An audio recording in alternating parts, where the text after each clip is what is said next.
Welcome everybody to the Genesis Mindset. Today I'm joined by a special guest. So I've got Nicky here, who's joining us to share about his new project that he's launching on Pulsechain called BetterBank. So this is a revolutionary DeFi protocol that reimagines lending, borrowing, and wealth generation with what I found to be the most extremely interesting feature was the share token. So we're going to go into this as well as covering why they've chosen to launch on Pulsechain and some of the other details about Pulsechain we might cover a little bit later. So Nicky, how you going, man?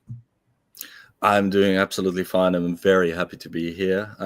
Quite excited as well. And I think it is good to say like which tokens we're going to affect because we're going to use Pulse and pDAI. And I think that is a very important thing. So anyone who is in either Pulse, probably everyone who is on Pulse, but also anyone who is in pDAI, pay attention because, you know, our protocol is going to utilize your token. Yeah, and it's actually, I guess, just for a bit of context for everyone as well. So Nicky is part of the XUSD team. And so this is how I got to know Nicky, and Nicky's reached out to me and he's launching his project. And actually, we were going to be doing this last week and you were talking about launching on Arbitrum. And so it's kind of, like it kind of worked out quite well, didn't it? That we ended up delaying it by a week and now the decision to launch on Pulsechain. So what's made you guys pivot from Arbitrum to Pulsechain? Well, we haven't exactly pivoted, as in we are still planning to also launch an Arbitrum. Arbitrum was our main choice because of the huge liquidity there and because of the accessibility of Arbitrum. I think Arbitrum is a great chain and I don't want to leave it behind. However, like that pre-sale is actually still going on. There's a pre-sale on Arbitrum. There won't be a pre-sale on Pulsechain. Pulsechain we're just going to launch, and the protocol will be effective from the very beginning. But there is a pre-sale on Arbitrum, and that is still going on. However, we originally planned to launch a testnet earlier, so that people who were uncertain about a protocol because it's entirely new could use it on testnet and see how it works and see that it works. So we were focusing on that, and now our team has basically pivoted from ditching the testnet entirely and just have our first launch and proof of concept on Pulsechain. So Pulsechain will be actually, because of that, BetterBank will be on Pulsechain earlier than it will be on Arbitrum. So in Arbitrum, it would be the 1st of July is the planned launch, and on Pulsechain, well, basically ASAP. And as I spoke with the dev team and the designers and everyone is going to make it happen, it's probably going to be at least 2 weeks, and but within a month. So that is our time scale. Pulsechain, man. You should never say at least 2 weeks on Pulsechain. I'm sorry, man. I don't know why I shouldn't say that, but it's the truth, man. I can only speak the truth. It's just, were you around for this? Did you sacrifice for Pulsechain? No. I wasn't around back then. I actually came to Pulsechain when I was invited into the team of XUSD. That is I'm a kind of a newbie in Pulsechain, actually. Okay. Actually, yeah, man. You know, look, I mean, we haven't even really gotten to know each other properly. So why don't you tell me a little bit about your journey into cryptocurrency and like what has even led you to this point of creating your own projects? I can see you've got a 9-inch shirt there as well. So you're like full crypto. 1 inch. It's 1 inch. Well, I got this shirt when I was on what's it called? Like ETH Dam. So there was the ETH Congress in Amsterdam. It was a lot of fun, and 1 inch has some cool marketing stuff. So they gave me a shirt, and I guess right now I'm giving them some free exposure. So, yeah. But other than that, I'm not affiliated with them or whatever. I just like the shirt. It's got a cool picture. Yeah, well, my entry into crypto was also not that long ago. I kind of entered DeFi in 2021. And then learned a whole lot about it and started devising strategies. And in the beginning of 2022, I entered a community called Grape Finance, and I started posting, community strategies to make that protocol work. It was a seniorage protocol, actually a tomb fork, or a basis cash fork, actually. But it was that, and then I started devising strategies, and the dev, who is LB, who is now actually the main dev of BetterBank, he liked what I was posting, so he took me on as basically as a community manager and started doing that. And in the years after, I've been in many teams, either as general manager of basically the people working with the protocol, or as community manager, or as a tokenomics designer. Some of these protocols actually went public, and a lot of them never hit it off, simply because of all kinds of reasons, sometimes personal and sometimes market, and sometimes the lack of marketing, because it's really hard to market a new protocol if it's entirely new. I mean, if it's a fork of something, everyone will come, but if it's new and people don't know it yet, it's hard to sell, man. That is difficult. So but now I've been thinking since I think 2022 even about this concept that I'm now launching as BetterBank. And last summer I actually wrote the white paper, but already before that I was planning on it to get the funds to make it happen, because you need to pay some programmers to make it happen,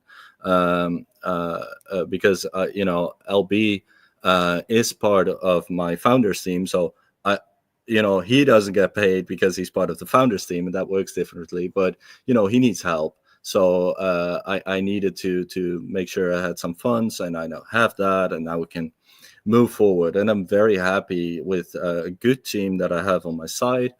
And I think that the protocol itself is going to be a huge success as soon as people start using it. Beautiful. So a lot of experience with a lot of different teams that's kind of led you in this direction, and a lot of thought has gone into this particular project. So absolutely, and not just mine. Like I showed it to a whole lot of people who know tokenomics very well, and who try to hypothetically exploit it, and started thinking of attacks and started thinking of hacks. And then if they had some sense, then we change it slightly so that all of those doors are closed. Safety is very important for us. Yeah. So before we get into the project itself, what actually, as we discussed earlier, what actually incentivized you to also launch on Pulsechain? You're mentioning that there was some recent changes with Pulsechain that. Yeah. Well, the happenings, really. I mean, everybody knows what's happened with, or most of your listeners will know what's happened with pDAI and Maker, and John and Caddy's involvement there, which is huge. But for those people who don't know, pDAI was exploitable because in Maker, that a whole lot of tokens could be minted and could be dumped, and John and Caddy went in and closed that hole. So Maker on Pulse now currently no longer exists. So the pDAI cannot be minted anymore. That does make it happen to in the future, make it peggable, but at the same time, it makes the token safe, because it can no longer be exploited, it can no longer be minted and rugged. So that would make it interesting for a new protocol like mine to start utilizing the token and provide, like, I'm not gonna say that it's going to be pegged, but I think that my protocol will definitely provide buying pressure, and buying pressure will simply make the token go up. If someone else then would try to peg the token to exactly $1, that's on them. But for me, I kind of currently see it as a free floating token that can appreciate even beyond the dollar. Like, it doesn't necessarily have to go to $1 anymore.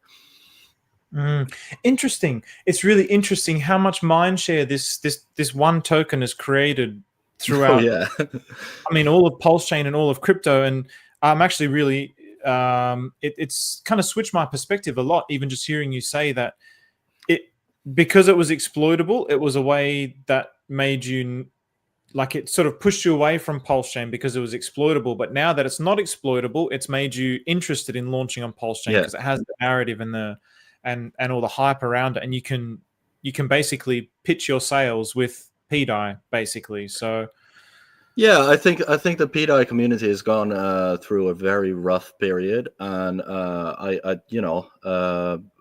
there could be different perspectives on that. But I think that if a community is really looking for good perspectives, then it's a good moment to start bringing perspectives. And I'm not here to suddenly save pDAI or whatever, but I'm here to give it a use case. So if people like pDAI and they want to hold on to it, but they want to make money while holding on to it, then absolutely go and check out my protocol, because that is what we do. Beautiful. I love it. I love it. Whole Pulse. Don't have to do with pDAI. Of course. Yeah. So let's get into some of what you wanted to share first of all. So I think it would be cool if you share what you have first, and then if the questions that I have aren't answered through your presentation, we'll go and answer those questions at the end. So just give us an overview of this project. So what I'll do is I'll bring yours up on stage. Here we go. This is, yeah. I actually wanted to lead with this one because we're entering Pulse, but this is our this is our original hero landing page, which is not yet even online. It says here, join the pre-sale. That is for Arbitrum, and of course this TVL. It's still a mock-up. We're not there yet. So and here it still says links to testnet, because that's what we were planning on, right? Launch on testnet first. So this page also needs updating, but it will happen in time. Let's move to this. This is the mock-up of what our protocol is going to be, what the user interface is going to be. There will be updates to this. It's not going to be like this. And what's also important for people to know when I explain stuff is that a whole lot of numbers are just made up by the designer, and there are also simply some things that still need updating. So, for example, here it says yield APY 4.25%. Well, that will interest no DeFi degen, and it's actually not true. Like, the yield APY on our Stronghold side will, on average, definitely be above 50%. Like, no guarantees ever, but that's what it's designed to be, and around 70% yearly. So this one is nonsense, and also like 1.2 billion, whatever. We don't have that kind of thing yet, but it's a mock-up. So look at it like that, right? And follow my voice when I explain it. So our protocol is basically split up into symbiotic aspects. One of them is we call the Stronghold, and the only thing that you do in the Stronghold is you deposit your assets, which on Pulsechain would be Pulse or pDAI. Like I'm gonna explain this mostly with Pulsechain language, but what you're gonna see is mostly Arbitrum language, because that's what we still have, right? We're gonna make an entire fork for Pulsechain, which will have its own UI and also Pulsechain colorations, because that we thought that would be cool. If you deposit Pulse or pDAI, then the only thing that the Stronghold really does is provide you interest. So if we go here, and here it's ETH or USDT. If we go here, then you basically see this kind of reminds you of Aave, right? Because our protocol utilizes the Aave v3 code, because we think that is very safe code. It has to be battle tested. Everyone knows how to use it, or at least a lot of people know how to use it, but also everyone knows that it's safe, and we want it to be safe. For example, when people deposit their funds, we don't want to have access to it, and the Aave code makes sure of that. So we think that's a good protocol to have to build our own on. Here you can deposit stuff. It says Ethereum or USDT here. So you can bring this up and then enter your amounts here, and then get it out. I was hoping to be able to scroll on that, but it doesn't seem to work right now. You can choose USDT or ETH there to put that in. And then there is some interesting things here that explain like how much is borrowed versus how much interest that yields. So what this says is MBP utilization, that stands for maximum borrow potential. If our maximum borrow potential reaches 100%, then the average would be like 72% interest received. So that would be your annual yield on the Stronghold side. Without any real risk, I might add, because you're not really, you're not leveraging, you're not really doing anything, you're just making it available for borrowing. So if you're on the Stronghold side, you can just deposit it and take it out when you're done with it, and that's about it. Yielding interest on your assets. So, so basically, obviously, as an art, do you mind if I just ask questions along the way? Yeah, go ahead. Yeah. So, as an Aave fork, is there any differentiation between this and Aave? Something that stands out as a key Absolutely. feature? Absolutely. So we just use the Aave fork as a basis to our protocol. We're not an Aave fork. So what we use from Aave is the aspect of being able to post collateral and being able to borrow against that, and then being able to receive an interest in the token that you deposited. And to be able to liquidate whenever a collateral posting goes wrong, and then to be able to create a whole safety structure along that. That is what we take from Aave, and that's what we take from their code. But what Aave really does is, of course, you use such assets, such main assets, such as ETH or USDT or Red BTC or whatever.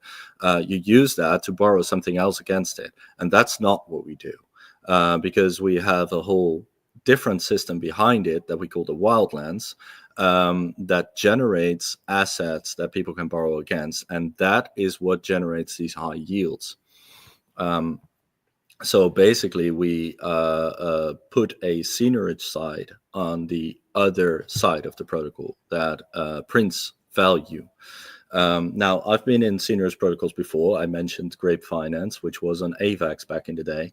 Just quickly, yeah, seigniorage. Do you want to just like, I had to even look that up because when I was reading the white paper, I was like, okay, I don't even know what this means. So I'm sorry, man. Yeah. I'm so into it. Sometimes forget.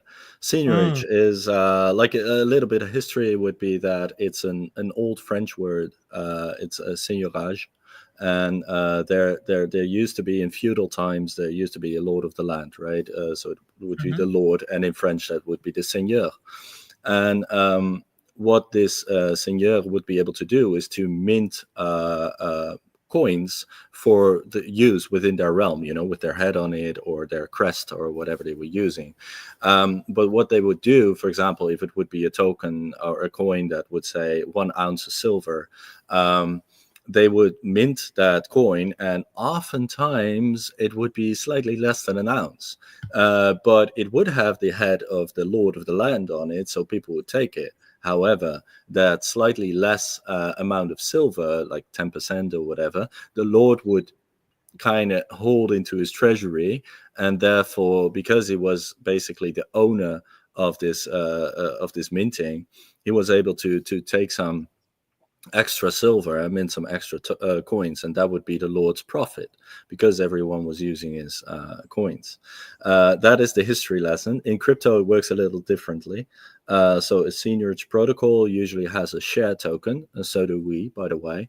And the share token makes you the owner, so it kind of makes you the Lord. And then you have the ability, because you are the Lord, because you are the owner, and I'm going to showcase this a little bit by going to the Wildlands and then the grows, because that's where that happens. We have a share token called Esteem, and here you can stake it.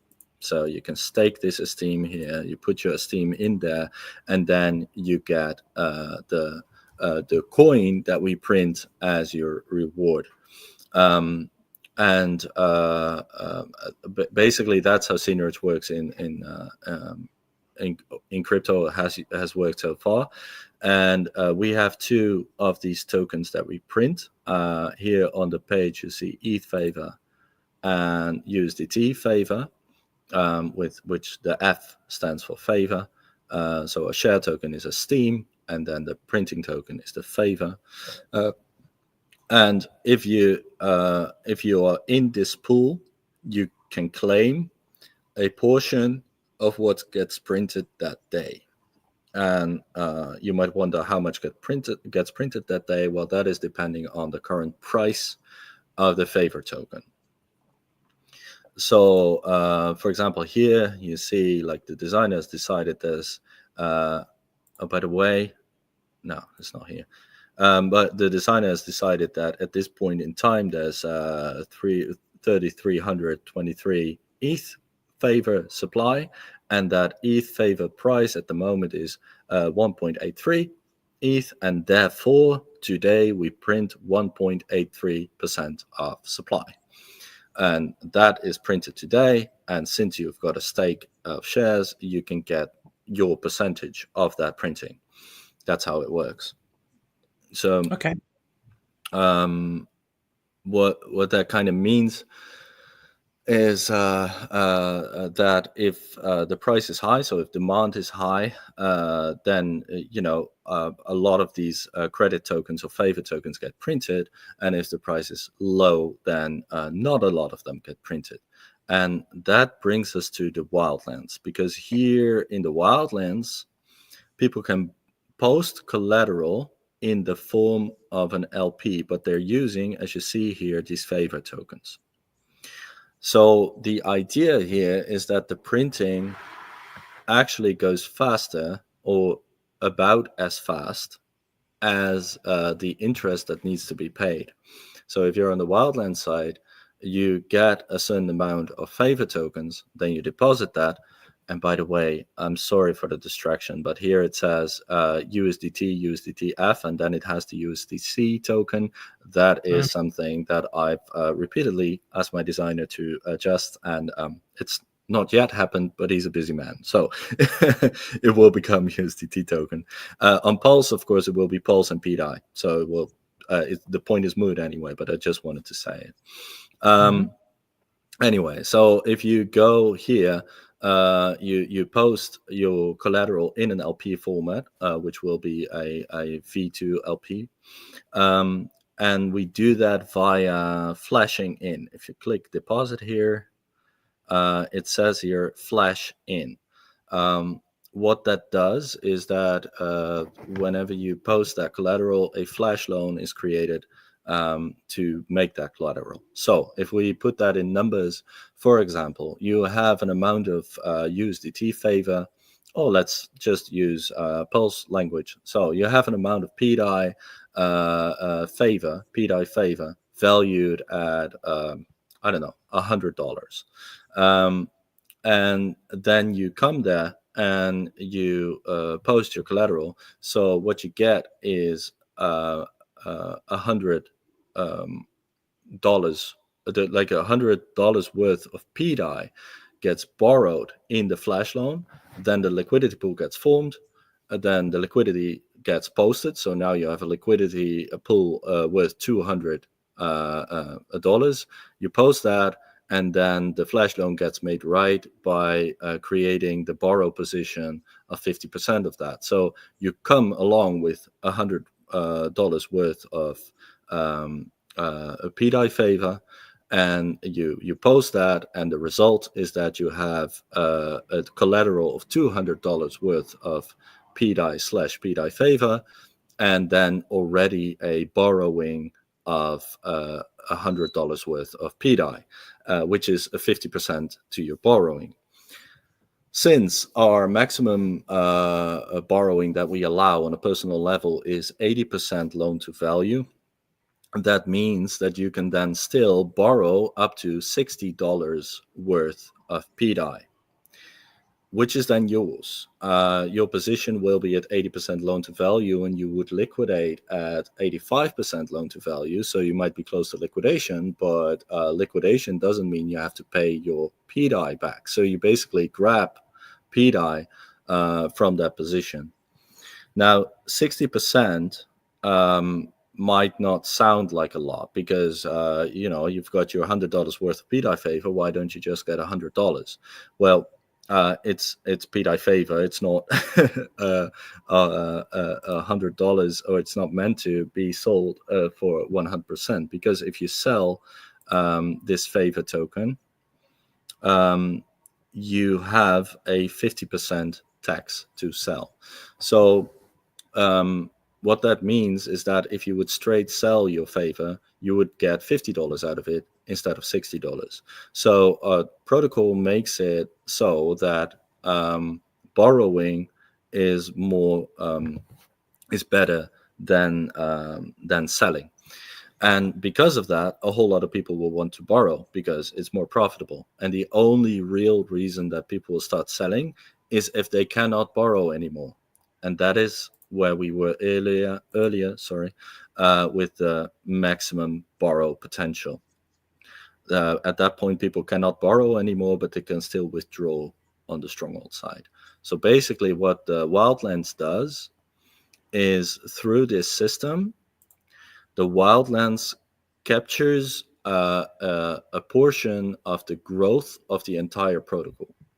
So while people on the Stronghold side would get their quite decent 70% yield, the people on the Wildlands side take a percentage of the growth in a certain time. So if, for example, our protocol would go from 1 million TVL to 2 million TVL in 2 months, then the people on the Wildlands side will have actually 80% of that 1 million growth, would be 800K, would have about 800K to capture.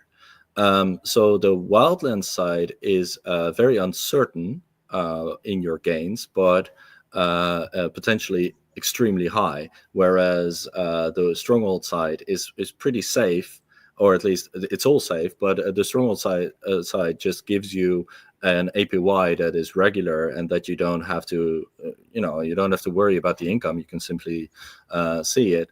But if there's a huge growth, then your interest will still be something like 70%. And on the Wildland side, of course, if the protocol stays at $1 million for quite some time, then it doesn't grow, then the Wildland side basically makes barely any money. The only thing that they can do is sell their favor, which is diminishing returns because it will tank the price of favor. Even if the protocol just goes lower than what it was, they will also make no money. So the Wildlands side only really makes money when the protocol grows, and the Stronghold side just continuously generates interest. That is basically how it works. Okay, so there's those two portions of the protocol. Yeah. Okay, that's really interesting. So do you mind if you go back to... I'll let you continue before I ask more questions. I've got a couple of questions here that I'd like to ask, but I'll let you keep going. Go ahead. So the first question I had was about the Stronghold. So in the Stronghold, there was that yield. So Yes. this is something that it was like a massive yield. I remember reading in the white paper as well. Yeah, so whereabouts is on that average. yield coming from? Yeah, really, really good. Yeah. Well, that is actually what I just mentioned, is that the people on the Wildland side are paying that interest. And the reason that they are willing to pay that interest is because the collateral that they are using, they got for free. So if you get your collateral for free, there's really no reason to be afraid that it liquidates, because you got it for free in the first place. Okay. So the yield that the Stronghold is getting is from the Wildland side. Yeah. And Gotcha. the assets that can be captured on the Wildlands side come from the Stronghold side. So this is how these two aspects are symbiotic. Okay, so they feed into each other. Yes, and they also have sort of a flywheel effect, right? Because for myself, if I would capture assets on the Wildlands side, I would probably send it to another wallet and put it in the Stronghold side to make sure that I've got it safely secured. It's over there now, and to have it generate interest. And the funny thing is that as soon as I do that, then that thing that I've just entered into the Stronghold side becomes capturable again on the Wildlands side. And this actually leads to the same situation as that banks have with fractional reserve lending, which basically means that any kind of asset that enters this protocol gets utilized in such a way that the value of it kind of 5x's. and that growth gets spread over all of the users on all sides again. So people on the Wildlands side, they make a lot of profit. People on the Stronghold side, they make a lot of profit. And basically, the people on the Wildlands side, they are the bankers. They are the ones that provide the bank. That's why they also have a share token. They are they're co-owners. And the people on the Stronghold side are kind of the clients who are using a savings account. And of course, you can be both, but on different wallets, though. Use different wallets. That's important. Of course. Yeah, I really like the idea of embracing some of the technologies that banks have come up with, like the fractional reserve. They've been using it for 100 years or more. So why wouldn't we use it, right? It's a good system. But the difference is that the banks keep this system afloat through bank management, and most of the times they're doing that well. But it does cost a lot of money. I mean, all of these bank leaders, they want big bonuses, and the bank management needs to be paid and everything, like to make sure that even though they loan out more than that they have, it won't go wrong. They're balancing this out between themselves, and that is their game, and they've been doing it well. Some banks have fallen, and that's the problem. As soon as a bank run comes, and say a certain bank has a 10% fractional reserve, and people will come at the door clamoring for their money, and the 10% gets given out, and then nothing's left, then the bank is bankrupt. And that is a problem that sits with the current banking system that we're also solving, because we would not be bankrupt. In such a situation, the BetterBank would be temporarily frozen. It's an extreme situation, by the way. But during that freeze, people on the Stronghold side would get a 360% interest rate. So while you're waiting to withdraw your assets, you're getting a good interest. But this high interest would push a whole lot of Wildlands positions into liquidation, and that is another thing. Like, liquidations make the protocol money. The sell tax on the favor token, which people will start doing if they cannot borrow anymore, will make the protocol money. There is an interest fee spread that is about 10%. So of the interest paid, we capture about 10%. That's also what's making the protocol money. And if you buy share tokens, that also makes the protocol money. However, that money that the protocol makes, 80% of that we deposit in our treasury on the Stronghold side, and that makes it available again for the community. So whenever the protocol makes money, that means that more assets become available on the Stronghold side. And this will do two things. First of all, it will make new assets available for lending again, or for borrowing again on the Wildlands side. So it would stop people from selling their favor, and it would make it interesting again for people to pump the price of the favor tokens. And but also what it does is, since our treasury is going to be basically the last one to ever withdraw, our safety percentage are basically our fractional reserve of 20% in effect grows, because on top of us disallowing people to borrow more if 80% of the assets are lent out, on top of that, we are also depositors as our treasury, and we won't really withdraw. So there's a even larger fractional reserve there. Interesting. And so the Esteem. So I want to dig into that a little bit more. So I'd love to hear some more details about this share token. Where did this? Is this a concept that you've seen successfully implemented in another project? Have you innovated on the idea? What prompted you to make this idea? So I've innovated on it. The problem with share tokens in the past with senior protocols was that the share tokens were liquid, and they often had a very shallow liquidity pool. And what happened, because these older seniorage protocols, they wanted to stay around peg. That's what they were there for. They were actually created to create stable coins, to increase liquidity on the chain they were on.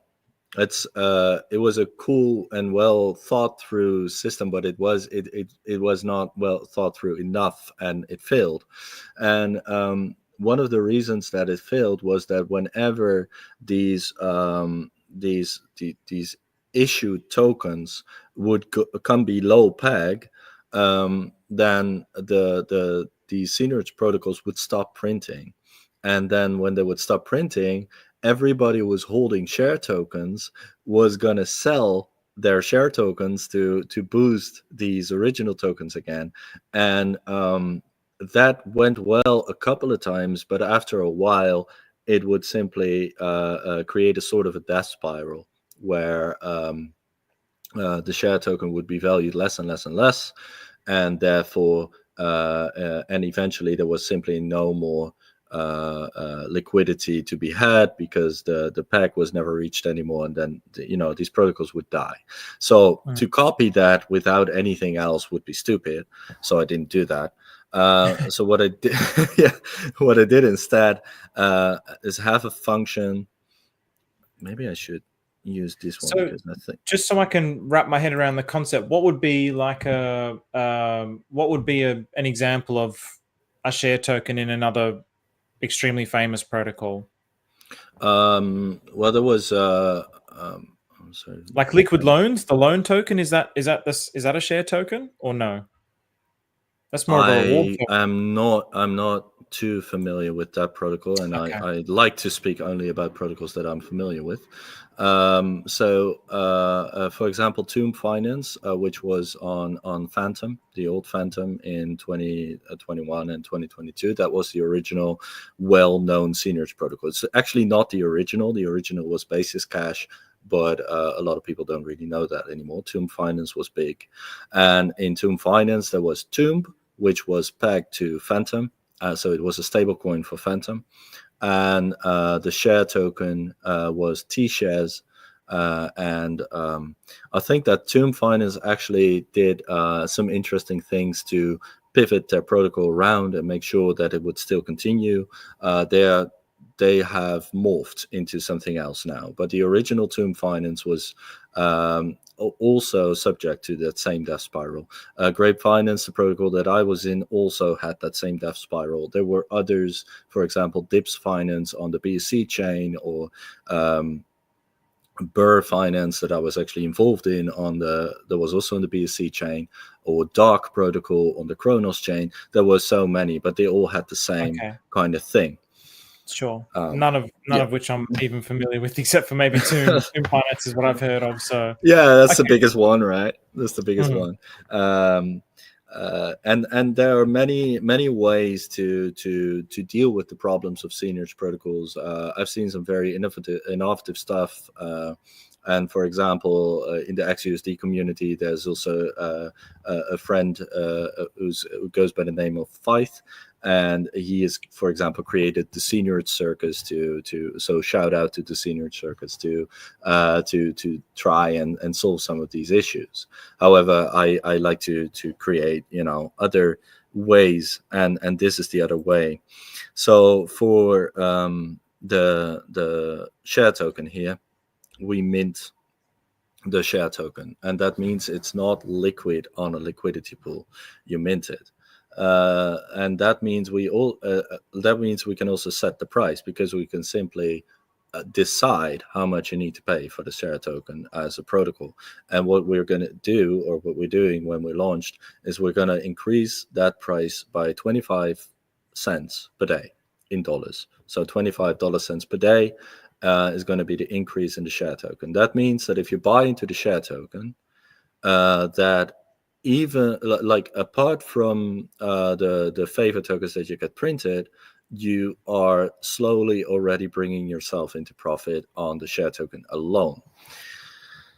But you would have to keep it for a while, because if you smelt it down, that's basically burning it for something else, you get only 70% of the current Esteem price, and you don't get it in USDT or ETH. It still says so here, but I think that the newer version would not.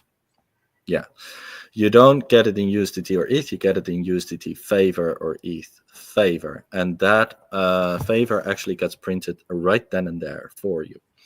So if you would be yeeting completely and you want to get out, then you'd have to calculate that you get 70%, but you get it in favor. And if you want to immediately sell your favor, that's another 50% loss. So you only get about 35% of original assets. If you can borrow against it instead, it would be a little bit more, something like 40.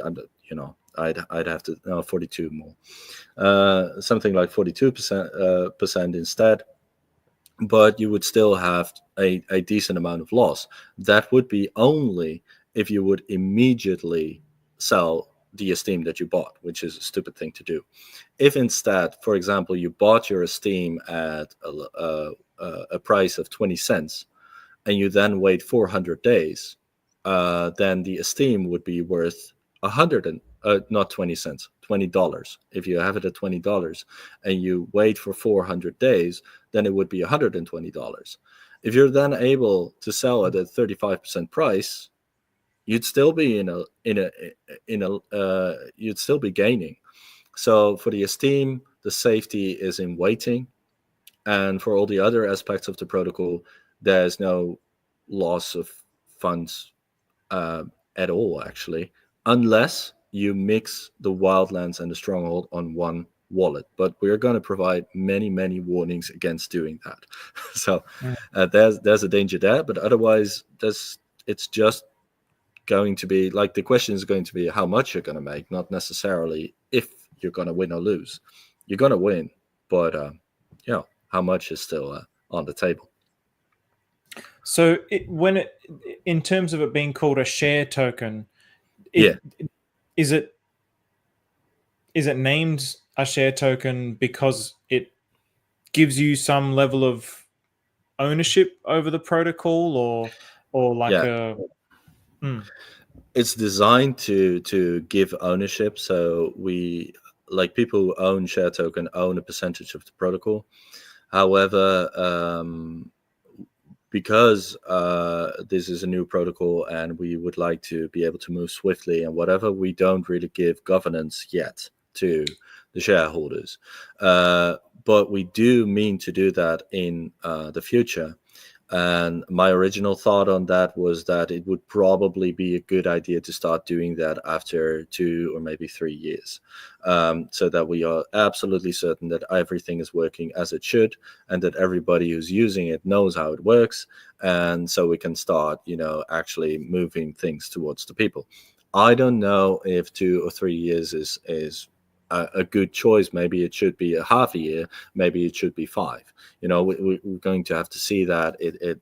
Time will tell. But it is intended to eventually, give the protocol to all the users, because that is what DeFi is for, right? So, that's our goal. But we would have to make it safe. For example, this was a problem that I was thinking about. Like this treasury will grow and grow and grow. Our treasury will simply, capture more and more assets, and therefore it will grow. And then, this treasury, I would really like to have the treasury invest in new cool protocols. Well, this is something that in the beginning the team will decide upon. Like, hey, what is a cool protocol? Is it really safe? Is this something that our treasury will want to invest in? Can we even list these tokens? Because we start, of course, with Pulse and pDAI on Pulse. But I'm within the XUSD team. Would be really cool if we can manage to list your XUSD. But it would also be really cool if we can list some of the ATROPA tokens, or maybe some other token that is big already. So we make all of these decisions as a team first. But for example, if we decide where to invest anything from the treasury, if you make that something that can be voted upon, then of Mhm. course there's the vulnerability that someone would be able to buy a whole lot of share tokens and then take capture of this voting and then be able to empty the treasury or whatever in one stroke. So we want to have all kinds of defensive mechanisms in place before we really start to decentralize it that far. However, we will from the beginning already, like as soon as the protocol is set up, as soon as we set up a new favor token, we will definitely renounce the personal minting of that favor token, so that the only things that can mint that favor token are the groves, where the share token mints it, or the smelter, where if you burn your share token, you get something out of it, and we won't be able to mint it at all anymore. And that also goes for the Esteem minting. It needs to be minted only at the mint on the protocol side, and we should not be able to mint it. Like we want to give all of these security of the, like, not security, but we want to provide that security. That's basically what I want to say. I don't want to for people to be like, hey, but you can still mint your token or whatever, and then have to explain that we won't. I simply want it to be impossible. So Okay. We have a question here from Latest. So Latest is asking, how many are in your team? And when you say we allow you, what does that mean exactly? So I think you probably used some of that language in there as you were explaining things. That question was probably about 10 minutes ago. So maybe it's a little bit of an old question when you say we allow you. But yeah, how many in your team, and what exactly do you mean by we allow you? Is that something more of a protocol level of what the protocol allows, or? Yeah, what the protocol allows. I speak, when I talk about we, I'm speaking from the protocol perspective. Sure. As BetterBank, I'm sorry, I don't really know what that still refers to. So it would have to be a complete sentence for me to answer it. However, the first question is, how big is our team? Currently, we have about 17 people. So that would include 3 backend developers, one like a junior front-end developer who's working under the supervision of a senior. That senior front-end developer didn't really have a lot of time, so he could only supervise but not really, do it. Then we've got the design team, which is one guy for the design of the UI. Then there is my dear girlfriend who's making banners and stuff, and then there is another designer who's going to make infographics and stuff like that. So that is ongoing. Then we've got the marketing team, which is our head marketer, who's one of the founders, Corey, and then we've got a couple of people that work with him that can, come up with cool things to say on X and stuff like that. So we've got that marketing team as well. And then, of course, we've got a community management team, which are, a couple of people who make the basically take the job that I have within XUSD, but use it in BetterBank so that I can focus on other stuff. And then we've got a general manager who's just started, who's gonna take the ongoing management of the protocol from my shoulders, because I want to be able to focus on this kind of stuff, like being able to bring the word out and being able to say everything, instead of having the day-to-day management of everything. So our team, I'm putting it together at the moment for the last couple of weeks. It's been 1 or 2 new people every week. I don't think we'll keep growing that fast, but the team is pretty extensive, and they're all very enthusiastic. I mean, we've got our separate team server, and it's a blast right there. It's very cozy, and everybody working together and linking each other's stuff. And I'm very happy, actually, the way that the people are working and how enthusiastic they are. I'm very thankful to them. And we've got a very it's very small, but we've got a start of a community that's like 100 to 150 people in our Discord or something, and that is also very cozy. Some people say more than others, but it's a good start. However, I would like to grow now. And I hope that moving this to Pulse, especially at this moment, will give us the eyes on the protocol. Will will make people read our documents, because that's basically what we need, right? We need people to read our documents, to understand them, and to be like, okay, I can vibe with this. I can get in with this, and let me go and try it out.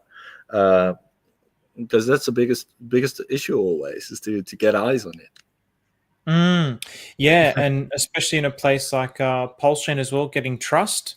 Yeah. People are very big on no admin keys, verified contracts, these kind of no middlemen, these kinds of principles that Richard Hart used to talk about a lot. So yeah, and I'm all for that, which is why we're using this Aave v3, which has all of that, and this is also why we're using a senior system, which makes our credit tokens mintable without us controlling any of it. This is why we're using a minting system that we cannot control any further for our share token as well. What we can control, and we'll keep controlling for a while, but probably not change, is the speed with which things get minted.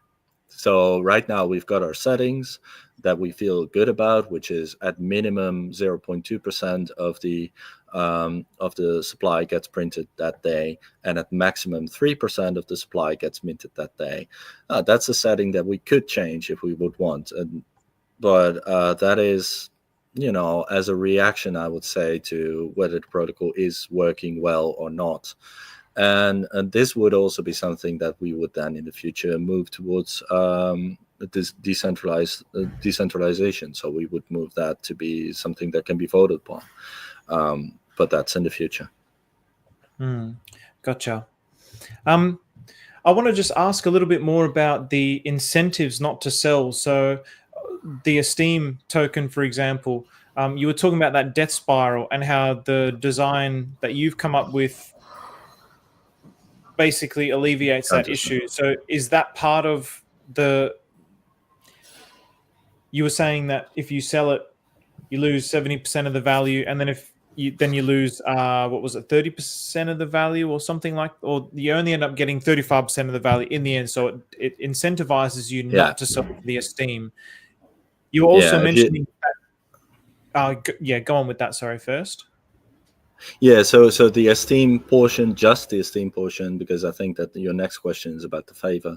So the Esteem portion is that if you would completely yeet and completely leave the protocol, then you can do that by minting favor tokens for your Esteem. So basically smelting them and then moving forward to immediately then sending that favor token, and then you would get to 35%. I'm sorry. So there the mechanics are that if you enter the protocol using your Esteem, then you're incentivized to stay for a while, at least to stay long enough so that the price will appreciate a lot. That the price will. I'm sorry, someone's coming in, so I'm a bit distracted here. But the price would appreciate a lot. So that even if you then sell, you would still at least make your return, right? But that is just on the Esteem side. And of course, while you're having it, I'm assuming you're going to stake it. So you will be making money off the share token other than its value. Okay, gotcha. Yeah. The other one that I was gonna wanted to dig into a little bit more, you were also mentioning with this when you were in the Stronghold, that there was basically you're being incentivized to borrow rather than sell. Okay, that's not the Stronghold. That's actually Wildlands, because in the Stronghold you just deposit and you get your percentage yield. So the incentive to stay in the Stronghold is just that you're getting your interest. There, it does here say that you get some Esteem, and that's true. It's nowhere near so much as that it says here with the designer. Sure. And then if you claim it, it's got a button that says claim and send. I gotta use that other one again. Sorry about that. This one is faster. So here you can claim and send and enter your wallet address of the address that you use for the Wildlands, but this is basically only to incentivize people to start looking at and using the Wildlands. It's not necessarily made for people to make money on this extra Esteem rewards. It's basically just, hey, you're getting something for free. Go and try it out, bro. Okay, gotcha. But on the Wildlands side, the incentive to not sell is the fact that you can borrow.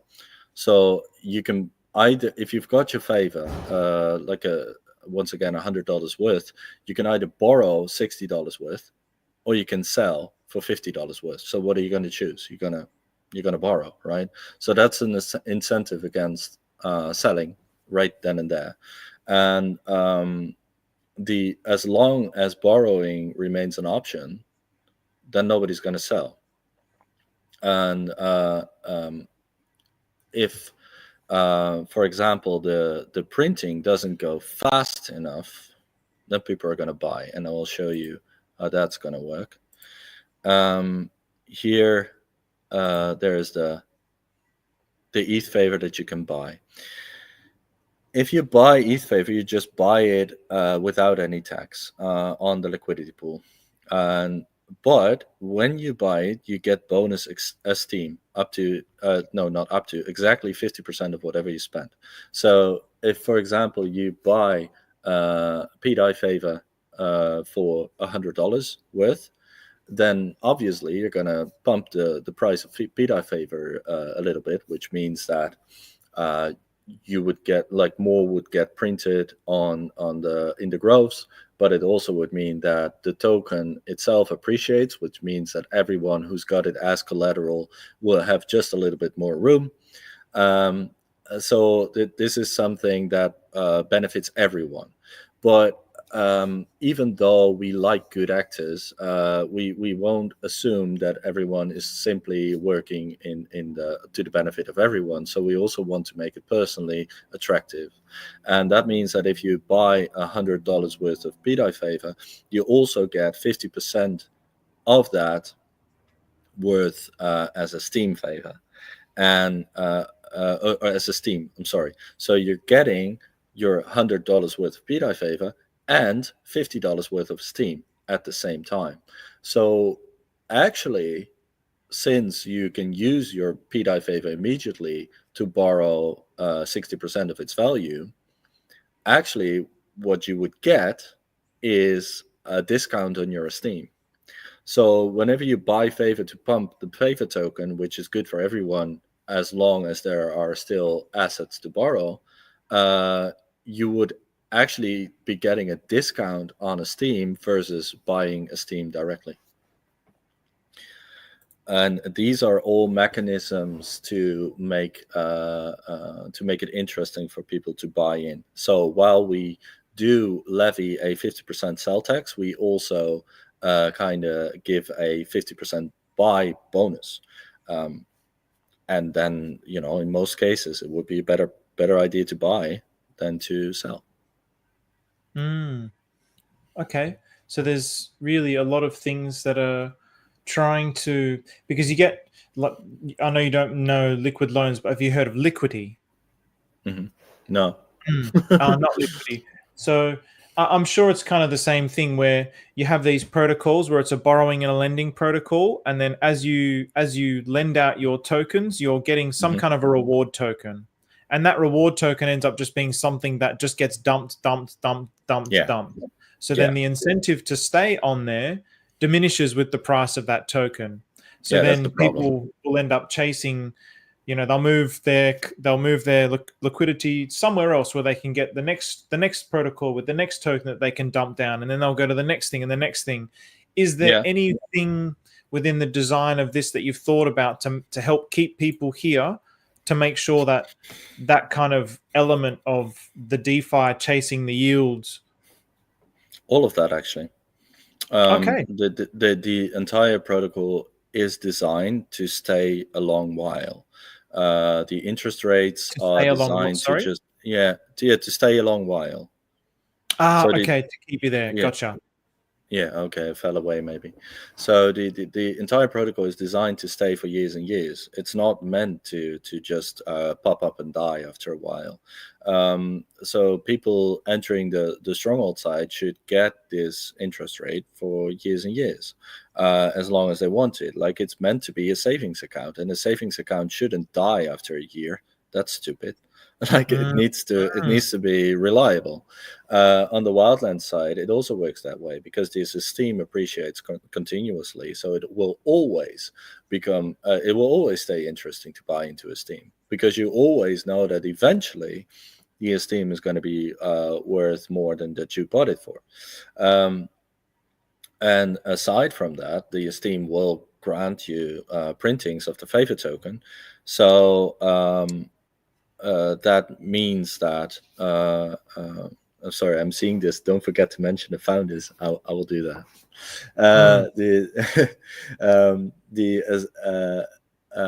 The favor, because of this printing of the favor token and making sure that people on the Stronghold side basically get the interest rate. But also are able to capture on the growth of the protocol, it also stays interesting to stay on the Wildlands side. It will, and if it's temporarily not interesting, then it will become more interesting later again, because the protocol will make sure that more gets entered on the Stronghold side again. So it is actually meant to fight this original, or basically what's happening almost anywhere else, which is that when a token pumps, the people who are already holders will dump on these new people who are then exit liquidity, which is kind of a pyramid system, or what a lot of people call Ponzinomics. So I'm countering that. I don't want that. Like, of course, if you're in early, you're going to make the most money. Like, I still want that, because, if you're in early, you're taking a bigger risk because the protocol is not proven itself yet. So you need to have a bigger return. However, if you enter late, then you shouldn't have to take the risk of everyone else dumping on your head. So this protocol is combating that. And so I mean, I'm sure it's not a simple answer, but in what way is it combating that? Well, because of all of these mechanisms, there's not really anything you could do to dump the token on everyone's head. I mean, if you would buy, I would say if the favor price is low at some point in time, and it's say Pulse, right? And the favor token is half a Pulse worth. And you buy it at that price, and then it appreciates to, I don't know, 3 Pulse or whatever. Then obviously, even though you would sell at 50% loss, you would still sell it for 1.5 Pulse each. Okay, then you're making some profit, and then you're basically dumping on everyone's head who's staying. But it won't go that much further than that. I mean, there will be stuff like that going. You can still use it as a way to do some trading or some like that. But for example, the protocol doesn't make it interesting for anyone to pump the price much beyond that, because if it goes beyond 3 times the original price. So if we have the Pulse favor, it would be 3 Pulse. If we have the pDAI favor, it would be 3 pDAI. If it goes beyond that, then it will not print more. It will just stay at 3% a day, which is huge, by the way, yearly. It's like over 1,000% yearly. It's insane. It's also, I don't think it's really sustainable to keep it at that price for very long. So I think it will then depreciate again to something more normal, like 1.5 or 1 or something. But and if you but if it's higher than 3.5 times the pair token, so 3.5 Pulse or 3.5 pDAI, then the protocol will not even register the higher price when you're using it as collateral. It will simply set your collateral as if your token price is 3.5, and it will not allow you to borrow more than that. That's also a safety measure that we use against flash loan attacks, but also against attacks of people, trying to game the system too much. But that also means that you most likely the token won't go very far beyond 3 or 3.5x the pulse, or the pDAI. So it's not meant for people to buy high and sell low. It works differently, because if it's that high, you don't really want to buy it because it's already that high. Instead, you want to buy Esteem so that you get that very high token printed, and then you can borrow against it, or if you can't, sell it. As for the founders, by the way, I'm sorry. There was this question. Don't forget to mention the founders. I am the founder, but I've got a co-founding team. One of them is LB, who is very well known, I think, within the space. Maybe not on Pulse, I'm not sure about that, but he's definitely known within the AVEX environments, and he's definitely known within the Phantom environments and BSC environments, especially around tomb forks and stuff like that. So I usually notice that whenever he says something, like, a whole lot of people are very enthusiastic that he says hi. So he's also just a really good developer who really knows what he's doing. He has successfully forked the Aave 3 protocol and the Aave 2 protocol, which he also has his own protocol with, together with Nick, who is another founder. Nick is the one that focuses on basically the place that we enter into, as in who are our competitors, how good are they, basically the business developer. And he is also the one who keeps me in check when I'm too enthusiastic and I have any kind of cool idea. He's the one most critical, and he's good at that. And so that's why he's here, a very smart guy as well. And then there's Corey, who is our main marketer. He's also a main founder. So, and he just has the angle of hey, how can this grow? How can we bring this to the public? He controls, for example, our X accounts and stuff like that, together with his team, obviously. So those are the founders. Okay. So going back to what you were just talking about, it's because obviously I'm trying to paint a picture in my mind as well. So a lot of the value that's coming into the system is through the taxes. So is that where? So you mentioned earlier there'll be like a 25 cent increase a day on I think it was the Esteem token, the one that you mint. 25 cents, not percent, cents. Yeah, cents. Yeah. So 25 cents increase a day. And so that 25 cents increase a day, where is that value coming from? Is that coming from people selling things within the protocol? No, it's the price we're asking. So the price the protocol is asking is increasing by 25 cents a day, which will incentivize people to buy it earlier rather than later. Oh, I see. Okay, so that's the cost of the token to get the token. Okay. Yes. Okay. And then as soon as you buy it, you mint it. Got you. Okay, that's really interesting. So then that's keeping a continuous flow of liquidity into the system. And if it's increasing by 25 cents a day forever, that's really interesting, actually. Yeah, it stays interesting if you buy in. It doesn't matter. If you buy in 2 years, well, let me make it a little bit easier on myself. If you buy in after 1,200 days, then for example, the token will have appreciated $300. And you buy in, then obviously it's going to take you way longer to make sure that when you sell your Esteem again, if you ever want to do that, to get your initial investment out. But you still can. If you wait another 2 years, you're probably at the point where you can sell it again at a decent cost. Well, it would be the same, right? That's would be the not necessarily actually to get your initials back, but to make whatever it is, the X amount of dollars after X amount of days, that is going to stay the same. That's going to Really? stay the same. That's going to stay the same. And Obviously, to get your obviously, initials out. yeah, and obviously you buy the Esteem not to sell it in the future. You buy the Esteem to use it to get your favor, to borrow again, so that you can capture anything Gotcha. of the growth of the protocol. Because as soon as you buy Esteem, 80% of whatever you spend immediately gets deposited on the Stronghold side, or immediately pretty quickly gets deposited on the Stronghold side. And because it does get deposited on the Stronghold side, you're going to be one of the people who can try and capture that. Gotcha. Interesting. So there's a lot of like mechanisms within the protocol that's keeping it self-sustained and keeping value like locked in the Yes. system and Yes. growing in the system. Interesting. Yeah. I really Yeah. like the sound And of this. Yeah.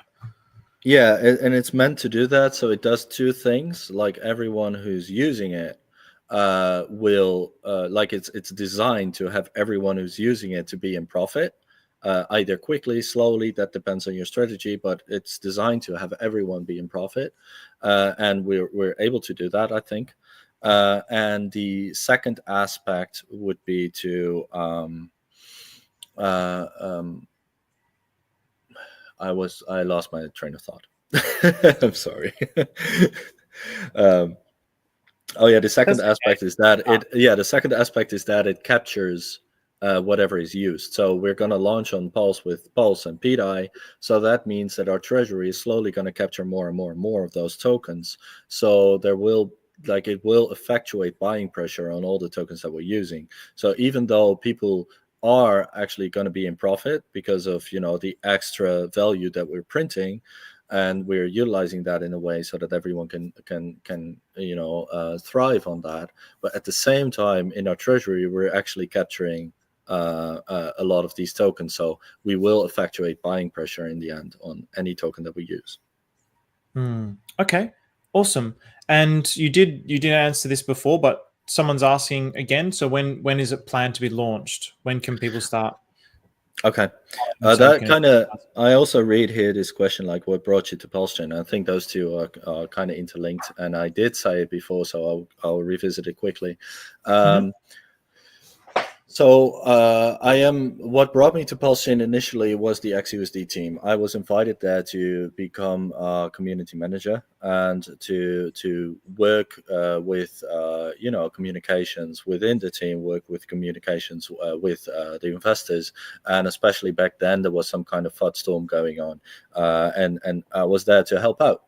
So that is what brought me to Pulsechain, and since then, of course, I've been in Thailand with the XUSD team. I've met Anders, I've met Caddy, I've met John. Kicking myself I didn't go to that. Huh? Still kicking myself I didn't go. I just got back from Korea, so I couldn't go. But yeah, it would be great if you were there. But really next time. So I ingratiated myself more and more and more within the Pulsechain to see what everything is about, and I recently also joined the pDAI chat. I recently joined more chats to see like, hey, what's going on? Like text is going really fast, but I'm doing my best. The funny thing was I entered the pDAI chat and immediately got muted without saying anything because I was part of the XUSD team. But I'm unmuted now. I can talk again. Anyway, so that's what brought me to Pulsechain. And the reason that we're launching on Pulsechain now has to do with the situation on Pulsechain. We've got a situation that we want to pounce on because we think that the pDAI community could definitely use a cool protocol that is utilizing their token that they love so much. And I'm like, I can't promise anything to peg, but I can promise liquidity capture, which means that there will be buying pressure. So I don't know, maybe $1 is not the way that we're going, but maybe after a while we get to 2 or 3. I just view it right now because the original balancing structure of Maker is now broken. So I just view it as a free floating token, which doesn't really have any kind of maximum. But it is safe because it can no longer be exploited. And that is what brought us here, because now we have a token that is huge, that is used by a lot of people who basically want a use case, or at least I'm assuming. Like, it would be cool to get interest, like 70% interest on your pDAI, right? So we come here now because of the situation and because the token is now safe. So why wouldn't we use it? Like, it can no longer be exploited or minted. That is, and then when is it planned to launch? Like I have basically asked my team or the dev team to stop building the testnet, to stop building the testnet, and to start focusing on building the Pulsechain, or building the Pulsechain protocol ASAP. And of course, they need some time to do that, because the liquidity routes are different, and we need to be able to liquidate people on the Wildlands side safely. So our devs need to know where to find that liquidity for pDAI and stuff like that, because otherwise it's not safe. And of course, oracles are a little different on the Pulsechain, so that needs to be found. But our main dev LB is right now in good communications with Surfacing to make sure that everything Surfacing already knows, because he knows the Pulsechain, gets told to our developers. And also within our development team is Constantine, who is also working with the XUSD team. So he already knows Pulse a little bit, and therefore we're able to launch probably a little faster than we otherwise would be. So with that in mind, and also that we want to change our UI to be more in the Pulse colors and to be a little different, so that it will be clearly BetterBank on Pulse. With that in mind, we would probably be at least 2 weeks and a month at maximum. That's what I've been told. I'm gonna push everyone to actually make that. But let's hope it's sooner than a month. But that's what we are focusing on. So yeah, that would be the 19th of May. It should be before that.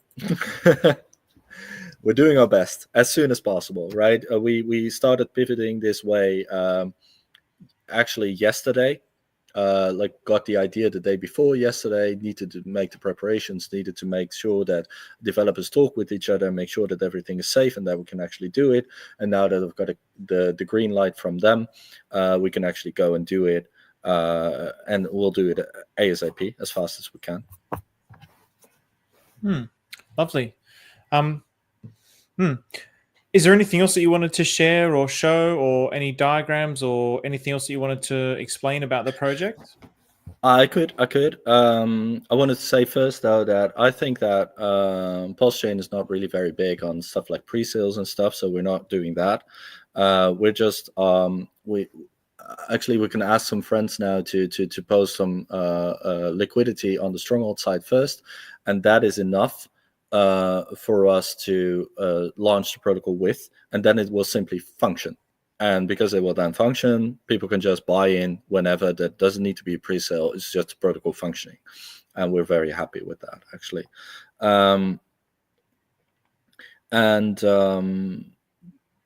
What was the other thing that I wanted to say?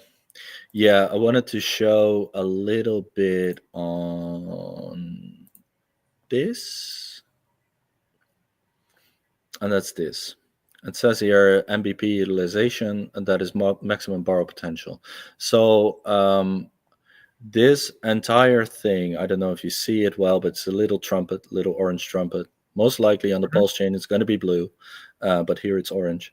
And this thing here says it's 1 to 100% of maximum borrow potential. Actually, that is the same as saying 0 to 80% of available assets. But because we like to speak about whatever can be borrowed, we did it that way. But that means that if we go beyond that 80% of available assets, which is 100% of maximum borrow potential, we go to 125 of maximum borrow potential, because a plus 25% is the same as a minus 20. What happens is that if you go beyond that 100% borrow potential, the interest rate shoots up like it's cents, and it does that because it needs to it kind of needs to make sure that the system goes into liquidations, and it kind of needs to make sure that the Wildlands will start, liquidating, and that people in the Wildlands will start selling and everything.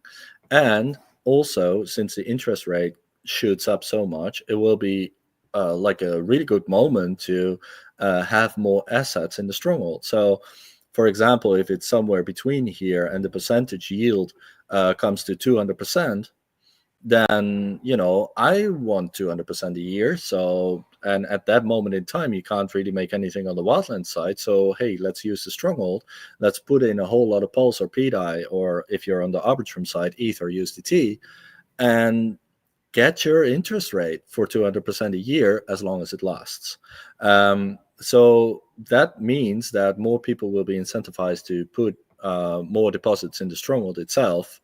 So that's another way for us to make sure that liquidity grows because of the interesting and attractive temporary interest there, and make sure that more assets will be available again, which brings which brings the interest down again, which will calm down the Wildlands again, and which will make it so that you can make money on the Wildlands again, which is good, I would say. The Wildlands is the kind of the fluctuating part of the protocol that can make huge either huge gains or temporarily no gains, so that the Stronghold can remain stable. That's how it works. Interesting. Thank you. Interesting. So it offsets. It's kind of like it's kind of the same. That's one of the same energetic things that I found very attractive about XUSD was it vibrates, but its vibration can help stabilize other things. So it's that same kind of absolutely principle here with the Wildlands. It can yeah, have and volatility. That volatility helps keep the Stronghold stable. Absolutely, and that is also something that is really great about XUSD. I think that the vibrating aspect of XUSD is very well designed as well. Like, hey, if we go a lot over $1 on XUSD, then other mechanics will come into play to bring it down again. If we go a lot under, then other mechanics will come into play to bring it up again. And that will make anything that it is, it will make it easier for the rest of the chain to stabilize around that, because it will take, basically what it will do is take hits. Like exactly. it can take buying hits, it can take selling hits, and that's the same with my protocol BetterBank, or our protocol BetterBank is the same thing. Like the Wildlands can take the hits, which will if there's a lot of liquidity on the Stronghold side, then the Wildlands is going to be rich fast, which is a hit, right? Because there's a whole lot of liquidity available suddenly. But also, if suddenly a lot of people withdraw from the Stronghold side, that's also a hit. That's a liquidity hit, and then the Wildlands will be the one that takes that hit, while the Stronghold will just continue on safely. That's really cool. Thank you. I like that. Really cool thinking. Yeah. Thank you. I do my best. I've been thinking about this concept for a couple of years. I finalized it last summer, and we've been working on it for quite a while now. So I'm very happy to finally have this see the light of day, and I'm really happy to make this work. Yeah, flowcharts. It's going to happen. Thank you, though. Yeah, and this is your first. Your first presentation about it as well, right? It's actually the third, but I have one recorded with Yabongs, which is a very fine presentation as well. He really, asks questions that make it easier for me to educate everyone. It is a 2-hour presentation though, so you got to take your time for it. And then I had another with Crypto Kings, or CK, who is actually from EMP, and I was brought in there, or not. I'm not sure if he's from EMP, but he talks about EMP a lot, which is another protocol, and I was invited there to come and talk about BetterBank. So I'm really happy about that too. That was a live one, more of like a fireside chat. So this is the third. but it's the first one on Pulse, or at least you have a lot of people on Pulse. And I Yeah. was so happy that this is so serendipitous, actually, because we had this agreement already to do the stream today, just because you wanted to help me, because you're such a nice guy. And that back then we didn't even have the plan to we didn't really have the plan to launch on Pulse yet, and you were Yeah. still willing to give me a podium.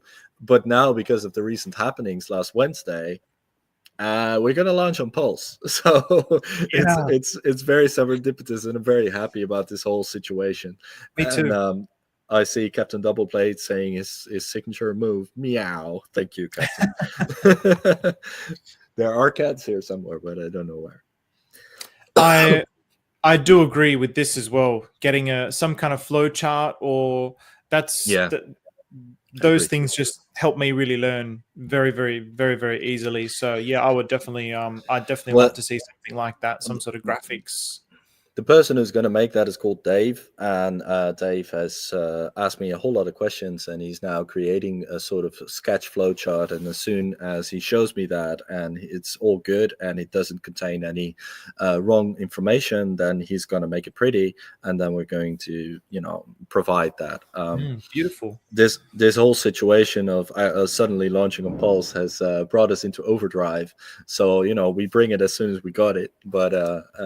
It will all be there. We will make flowcharts. But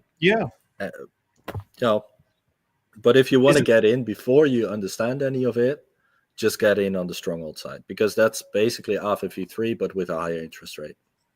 And even so you were mentioning that there was a couple of other videos as well. At least if people are interested, those videos, I'm assuming, will they be pinned in the Telegram chat or something like this? Actually, I don't really have them pinned in the Telegram chat on the announcement side, though, because I always make an announcement on it. Up until now, primary community is in the Discord, and then in the Discord, it's very easy to make something like a channel where, your media channel. So I've got that. But in the announcements, it's also definitely findable, I would say. We have a separate Telegram announcement channel where all the announcements reside. If you come to the Telegram portal, you can enter both the Telegram announcement channel as well as the Telegram chat. Our Telegram chat is linked to our Discord, so if you're in our Discord, you can also chat with the people on Telegram, and our Discord channel is also in there, and you can join that.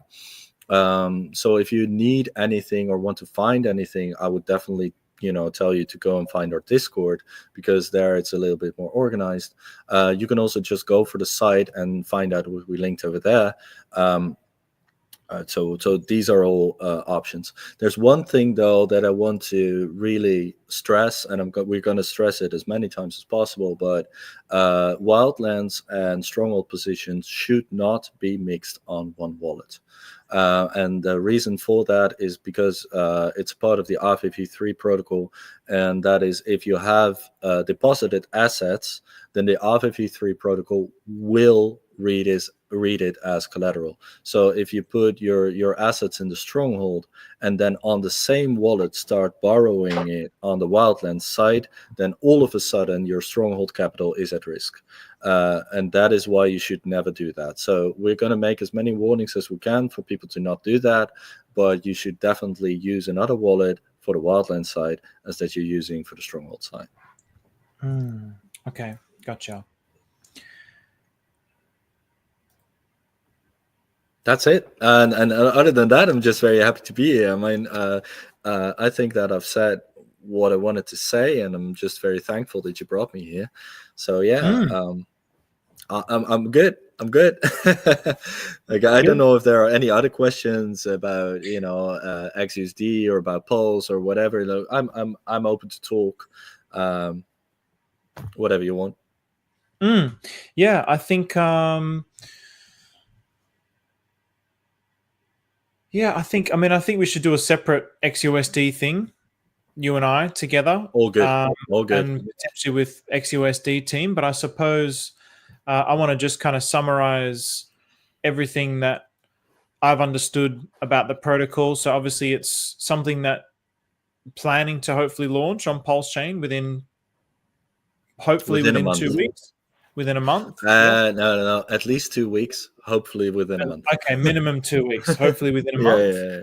So launching on Pulsechain, there's not going to be any pre-sale for it. You're going to be starting with, there's going to be liquidity ready to go. Yeah. You'll Yes. be able to start interacting with the protocol straight away, immediately. Probably one Yes. of the better things you can do is really start to mint the Esteem token as soon as I would say possible. so. I would say Because so. that That's will what go I'm up going to in do, value. definitely. Yeah, myself Yeah, of also. course. I'm buying into my own protocol, of course, like because I believe in it.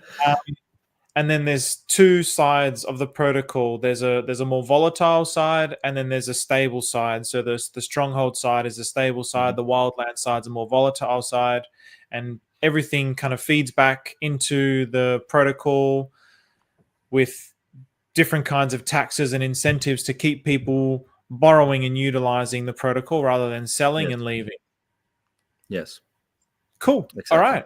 I feel like I have a good basic understanding of it beyond actually, using the protocol itself. That's when you really start to get to know something. Yeah, cool, man. Yeah, I guess. I mean, for me, is there anything that you want to talk about on Pulsechain in particular? Obviously, there's.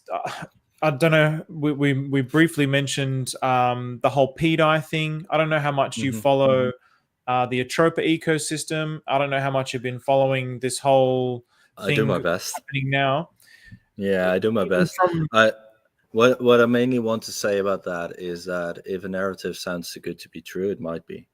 And that's what I think was happening with pDAI. Like I also found it to be a very interesting narrative. Like, oh, it's suddenly gonna get to $1. It's suddenly gonna be packed. So I understand that. Like, this is something that we all want. But if you look at something and it's like, hey, something that we all this is something that we all want, but how is it going to actually work? Oh, it's going to take someone to invest a lot of money all of a sudden.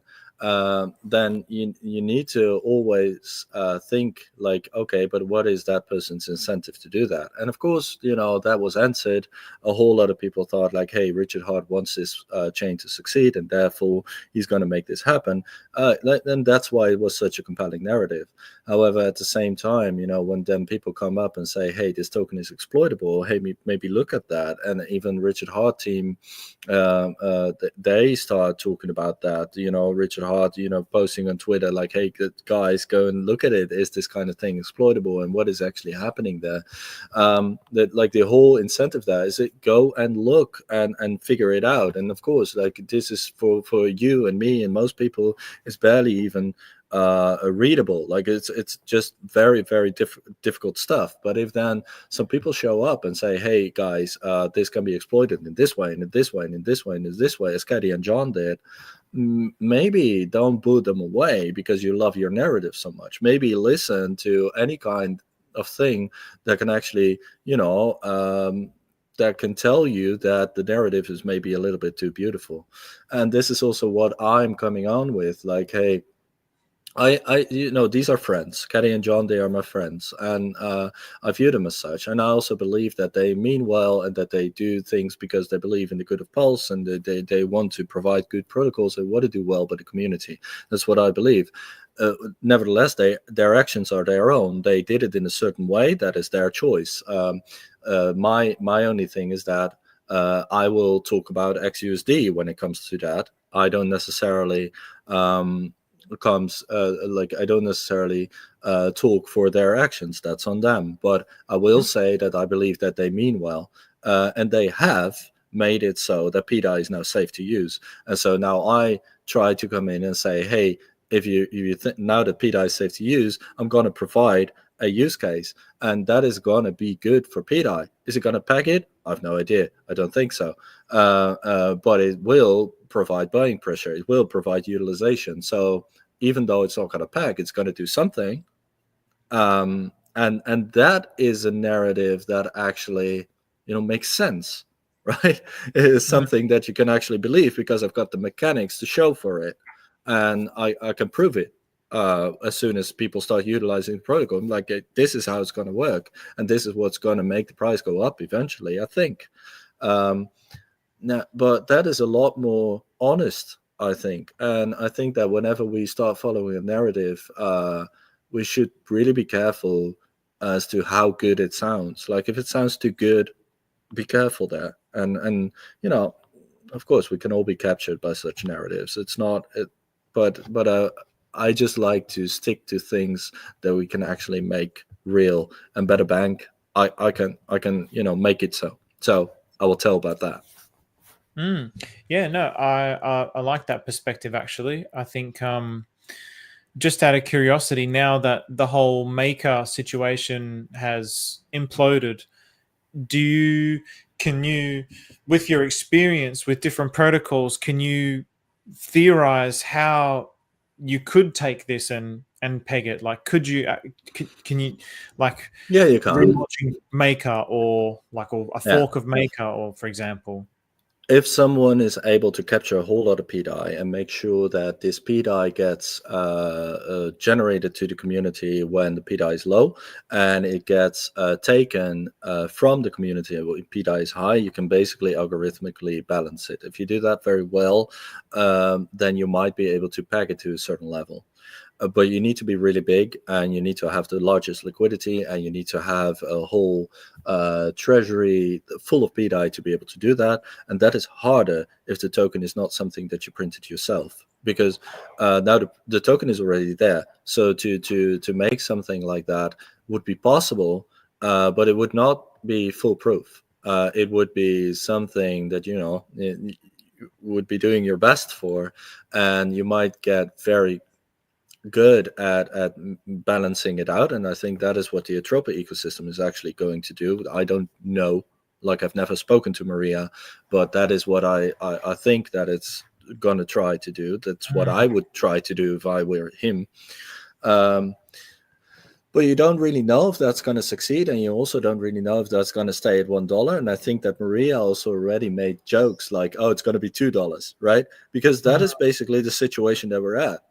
It no longer has its original protocol that could keep it at peg, which was Maker. But the problem was with Maker is that it was designed to keep something at peg. Yeah, sure, but it was designed to keep something at peg that was already close to peg. It was never designed to bring something to peg from such a low position. So outside of it having been faulty, and it's good that it's now destroyed, even its non-faulty aspects were not viable in the way that it was working on Pulse at the moment. So these are things that should definitely be looked at, and these things are important to really investigate before you go all in on something. Like I bought some, like even a month ago, I bought some pDAI moonbags.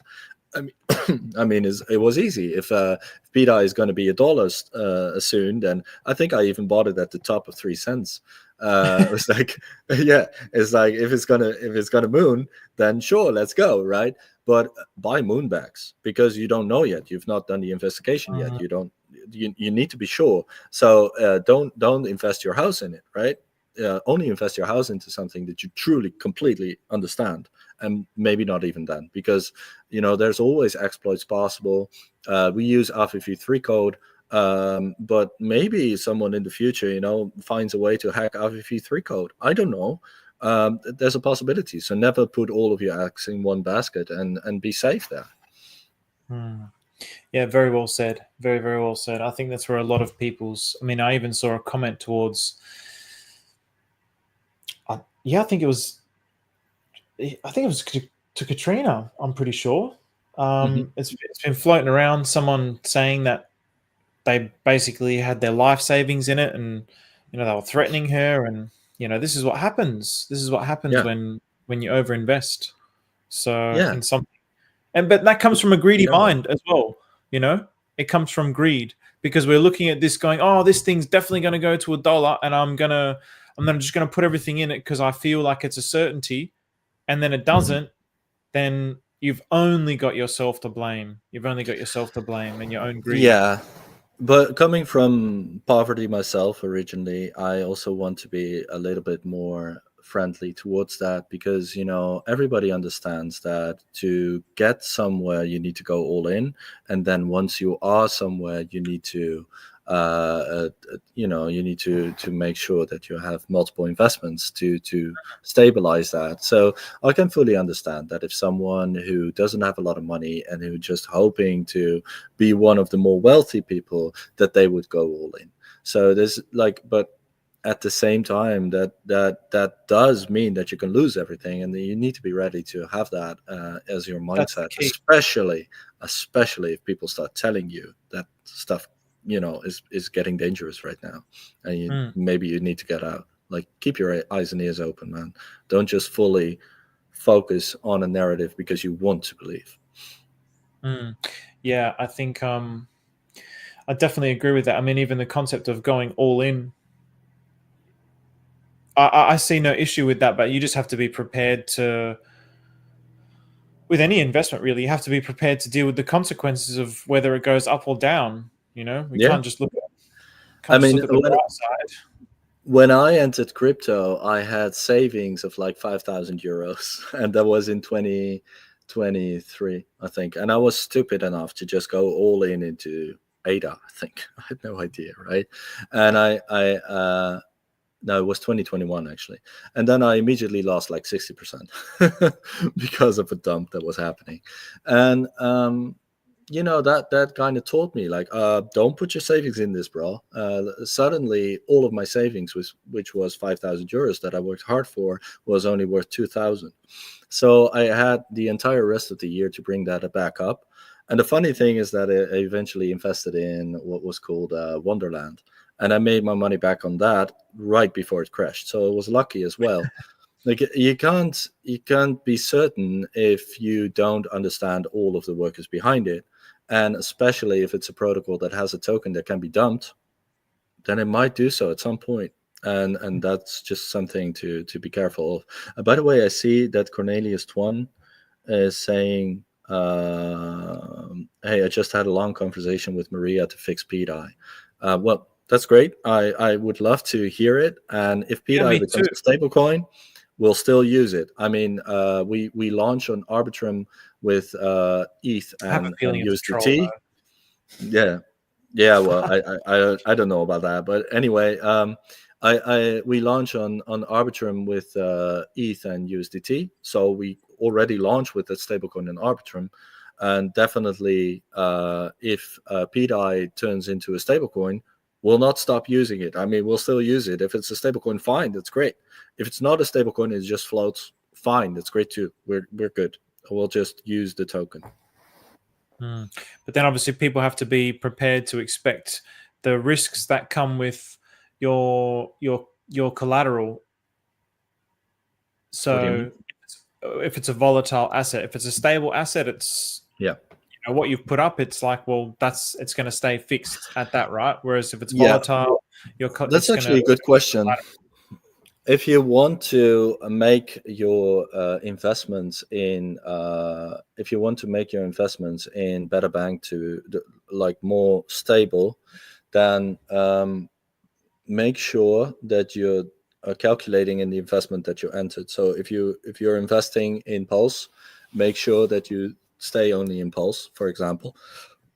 And then on the Wildlands side, also only use Pulse and Pulse Favor, and then borrow Pulse against that, because then you are using purely the mechanics of the system over one token. Whereas if you collateralize Pulse/Pulse Favor and then borrow pDAI, for example, then the volatility of these two will start mixing up, and you might come into a situation where you suddenly can borrow a whole lot more, but you can also come into a situation where, because of the devaluation of the one token against the other, you will get liquidated pretty soon. Correct. Now, I would love for there to be a good stablecoin to use on Pulsechain, but right now the only one that is usable is DAI from ETH, as far as I know. And others? About the loan one, for example, the liquid loans one, then there's 0x Coast. They're not enough liquidity. Maybe we should, yeah, we should look at the liquidity, and we should look at the viability of it, and look at the safety of it. And if it is viable with enough liquidity, with enough safety, and with everything, then we'll definitely start utilizing a stablecoin, so that if people just want to use our protocol with stablecoins, that they can. Until such time, if you want to use it with stablecoins, then use the launch on Arbitrum, because there we're going to use USDT, and that's as stable as it gets. So, yep, no, that's fair enough. Okay, all right. I think I'm just seeing if there's any other questions here. So, yeah, Cornelius. I mean, I'd definitely love to hear more about that, but I have a feeling it was just a bit of a joke. But yeah, man. Is there anything else you want to talk about? Anything else you feel that you haven't covered or you wanted to cover? I want to just address one thing. I noticed that whenever, when I talk with my own team and with anyone else, actually, is when they talk about BetterBank and they talk about, hey, cool, yeah, USDT nice blacklist function. I know. I'm sorry about that. I can't help that. Just looking for good tokens. Anyway, once we get to once we get to the Wildlands side, everybody is wired to think that, if the gains are volatile, then it will be risky, right? But I'm very proud to say that actually with the BetterBank tokenomics, your invested capital isn't really at risk, because you've invested in Esteem, and the thing that's at risk is the favor that you got printed. So your invested capital isn't at risk, and that is a great thing. I think, like, we get volatile gains and potentially really high without putting someone's original capital at risk. And I'm just very happy to be able to deploy that and to see that work eventually. Yeah, definitely. Those are some of the things that would be really cool to see. I mean, we were talking about that flow chart before, but even just seeing like diagrams about how that actually. And another thing, like we right now we have posted this because we're on Arbitrum, we're on the whitelist presale, and for this whitelist presale, we ask people to go and have a look at our current UI and give us a feedback form with just a Google form. You don't have to leave your email address. We want you to stay anonymous. But if you enter that feedback form and you give us your address, then you are whitelisted for the presale on Arbitrum. But we're just very happy to get the feedback because we want to know how intuitive everything is. We want the UX to be great, and we want people to understand it as easily as possible. That's what we focus our UI on, because we understand that it's a difficult protocol to understand from the get-go, and we make it simple by saying, hey, if you don't understand it yet, go to the Stronghold, because that's a simple aspect. But people are like people, and they want to know, they want to understand. So we want to facilitate that. Is there going to be a Lambo calculator? I don't know, bro. Maybe at some point. We're not really that memey, but we could definitely add something like that. It could be fun. I've already talked to Caddy actually about because I thought it was like, I think that on the Wildlands side, it's got so many moving parts that it's basically almost impossible to make a calculator on top of that, because it's got so many moving parts. But I think that if anyone can do it, Caddy can do it. So I've already talked to him, like, hey, maybe in the future you would like to create a calculator for that aspect of our protocol. Well, she was not against it. She was willing to look into it, but then the entire thing happened, so we didn't get to it yet. But who knows? She might design a beautiful calculator with all of her math knowledge and make it happen. I'd be very happy to post it with or without Lambos. X amount of days to Lambo. yeah. No, nice. I'm really looking forward to seeing this launch. I'm really happy that you're launching on Pulsechain as well. I'm really happy that things just ended up panning out this way. And again, I apologize for canceling last Saturday. It's just the way my meditation goes, man. We have these special educations, and it wasn't an online event as such, but we have these special educations, and when they happen, everything's always short notice. It's just the way that things go with this method, and it's actually designed to help. The short notice is also for us to build our faith. And I can't do it on such short notice because of A, B, and C. And yeah, if you restrict your mind to that, then you're going to be trapped in that condition. But there'll be other people that are like, so just to give some context, when I used to live on the other side of Australia, and there'd be some kind of education, and I wouldn't have the money for it. So we'd have to fly to Sydney or something, for example. And I'm like, oh shit, I don't have any money. And they're like, oh, you're going to go. If I don't have money and it's next week, I might go, oh, well, I don't have any money. I can't go.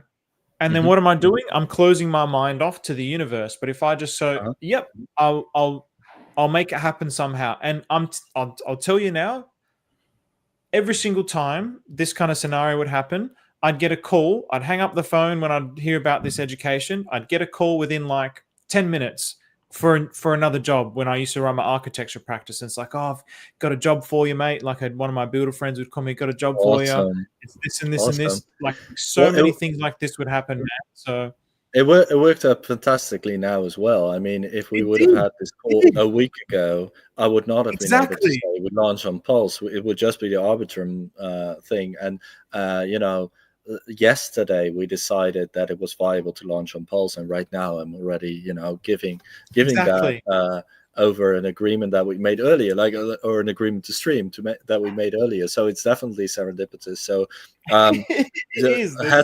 hats off to your method, man. It's working. It may have sounded like it's good. And I suppose that last week was a beautiful full moon, so I think you had some nice energy to meditate to.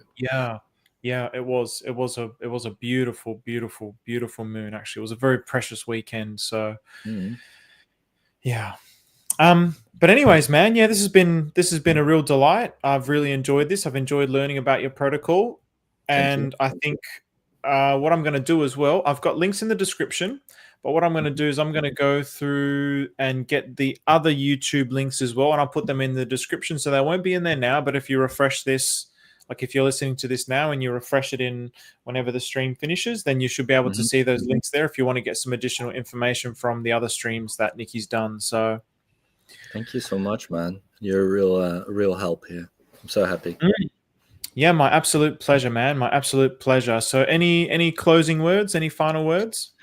Well, I was thinking to now go to the pDAI chat a little bit because they've unmuted me by now, and I think that if there are some direct questions that there are, yes, there is a BetterBank TG, by the way.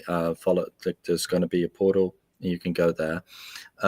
It's still filled a little bit with people who are who are trying to sell us their marketing. But if you guys come in, then it would definitely be a lot nicer. There's also BetterBank Discord. That's the better place to be. But if you want to be in TG, it's fine. So I'm going to enter the pDAI chat right after. First, I'm going to take a little break, but within 5 minutes or so. They've unmuted me there. The text over there goes really fast, so I'll do my best to just answer a couple of questions for maybe half an hour or so, and then see if that brings me anything.